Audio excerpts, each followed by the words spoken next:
non signifié à la requérante, la juridiction présidentielle du tribunal de grande instance de Kinshasa-Gombe a à tort confirmé la saisie irrégulière pratiquée par le premier défendeur en date du 28 février 2023. Monsieur le Président, Monsieur de la Cour, pareille procuration, avant qu'elle ne vienne servir au Congo, doit être visée par les services attitrés du lieu de son établissement.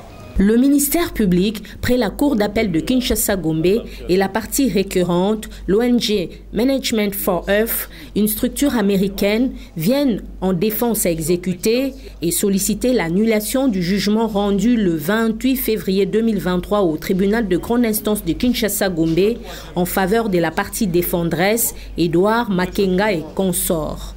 Un conflit né sur le paiement d'une créance de bail qui remonte au mois de février de l'année en cours. Selon le ministère public près la Cour d'appel de Kinshasa-Gombe, la juridiction présidentielle du tribunal de grande instance de la Gombe aurait confirmé le 28 février 2023 une saisie-attribution irrégulière pratiquée sur un recouvrement d'une créance de bail d'une parcelle à Kananga au Kasaï central d'environ 62 000 $ et sur un paiement de 150 000 $ américains à titre des dommages et intérêts en faveur de la partie défendresse Edouard Makenga, bailleur, propriétaire de la parcelle qui aurait abrité le siège de Management for Earth à Kananga. Pour la partie demanderesse Management for Earth, ce jugement rendu en matière de contestation de la saisie-attribution est assorti d'une clause exécutoire sur minute en violation de l'article 172 de l'acte uniforme sur les procédures simplifiées de recouvrement de voies d'exécution et créances qui conditionne le juge de motiver sa décision. La partie demanderesse Management for Earth sollicite la suspension de ce jugement car pour elle, la clause exécutoire n'est pas motivée. 2023,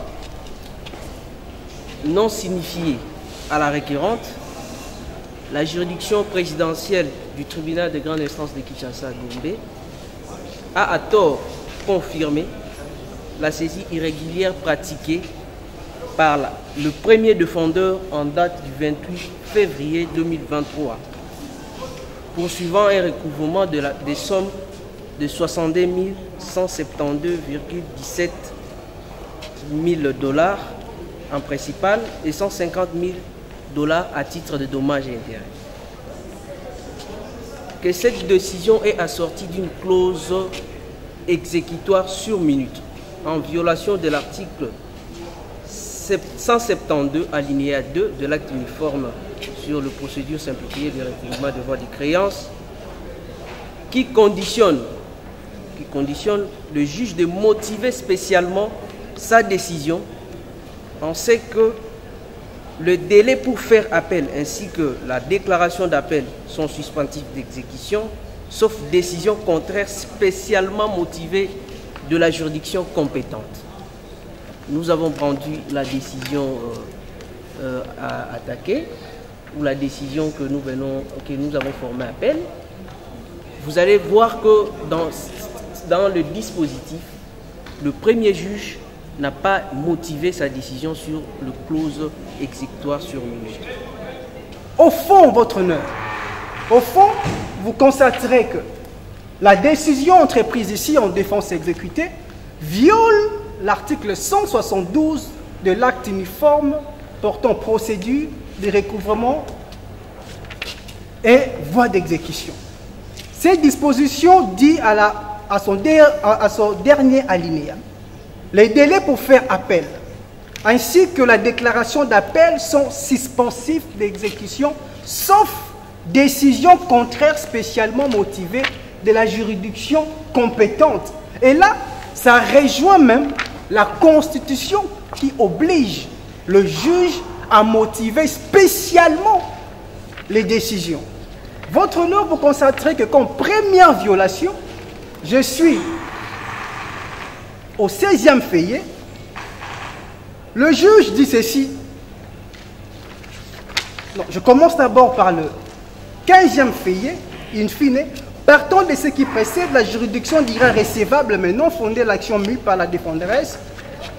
L'organisation non gouvernementale Management MSH ferait de la présente instance à charge de la demanderesse et dira la présente ordonnance exécutoire sur minute conformément à l'article 49.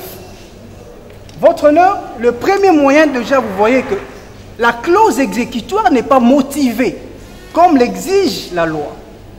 La Cour passe ensuite la parole à la partie défenderesse Edouard Makenga pour sa version des faits. Le défendeur Makenga soulève le défaut de qualité dans le chef de la partie demanderesse et l'absence des mentions substantielles. Pour les avocats de la partie défenderesse Edouard Makenga, la procuration brandie devant la Cour n'est pas légale et le premier juge a bien dit le droit. Pour les donner à la partie adverse. La requête introduite par MCH en défense exécutée qui nous amène devant votre cour aujourd'hui est irrécevable. Votre cour devra la déclarer irrécevable pour les motifs que voici. En premier lieu, l'exploit tel que signifié. L'exploit intitulé Assignation en défense exécutée sous RREA 1306 viole l'article 2 du Code de procédure civile en ce que il n'y a pas d'exposé sommaire des faits. Ce qui conduit à ce que cet exploit contient donc l'obscurité du libellé parce que nous, en tant que défendeurs, nous ne savons pas mieux nous défendre devant un tel exploit. Donc, il y a manque de mentions substantielles sur la base de l'article 2 du Code de procédure civile. Deuxième élément, Monsieur le Président, Monsieur de la Cour. J'ai vu, on a déposé en toute hâte des pièces au dossier. Tout de suite là même. Je me demandais s'il y avait une procuration versée au dossier parmi les pièces qui ont été déposées. S'il y a une procuration, Monsieur le Président, Monsieur de la Cour, je prétends que c'est une procuration qui est venue de l'étranger, signée par une certaine Mariam Wentworth. Je ne sais pas si j'ai bien prononcé le nom, je sais que c'est un sujet américain, qui prétend avoir donné mandat aux avocats que voici pour initier cette action. Monsieur le Président, Monsieur de la Cour, pareille procuration, avant qu'elle ne vienne servir au Congo, doit être visée par les services attitrés du lieu de son établissement. Faute de cela, Monsieur le Président, Monsieur de la Cour, les avocats qui ont agi l'ont fait en leur nom propre et n'ont donc pas reçu mandat. Et donc, le défaut de qualité en leur nom se justifie en ce lieu et dans cette action. Monsieur le Président, Monsieur de la Cour, je poursuis. Troisième élément, Monsieur le Président, Monsieur de la Cour. L'ordonnance qu'on attaque ici, contre laquelle les défenses exécutées sont formulées, est assortie de la clause exécutoire sur minute. Le juge avait ordonné la distraction. Nous sommes allés en appel, le gouvernement américain nous appelle. C'est notre partenaire MSH. Mais on signe un acte transactionnel pour que je me porte garant afin de vous amener un message. On a signé l'acte transactionnel. Nous avons même écrit au gouvernement américain par l'entremise de son ambassadeur, aucune suite. Dieu merci, quelque part sur l'avenue de la science, on trouve MSH. Quand on demande qui êtes-vous, je suis MSH. MSH arrive au prétoire unique, ce ne suis pas MSH. Moi, j'habite les États-Unis d'Amérique, je n'ai pas le bureau d'ici. Donc, ce sont là les motifs de crainte qui ont motivé le premier juge à utiliser exécutoire sur minute parce qu'il y avait les risques d'insolvabilité, il y avait péril en lendemain, il y avait fuite que MSH puisse encore, parce que ce qu'on a saisi, c'est insignifiant. Le montant exact, c'était 230 quelques. Ce qu'on a saisi ne répond même pas à ce que nous avons demandé au juge, au premier juge. Donc, par rapport aux éléments liés à la motivation ou un défaut de motivation ou non-motivation, c'est malvenu. Ça n'a pas sa raison d'être. Ce sont des éléments malvenus. Des éléments qui ne tiennent pas debout. Qui ne tiennent pas debout. Pourquoi? Parce qu'on ne voulait pas payer. On voulait se cacher derrière les manœuvres. Derrière. Même cette action ici, c'est à dessein, on pensait qu'on allait bloquer. Mais on a déjà exécuté. Même la loi nous donne, quand vous lisez les doctrinaires ici,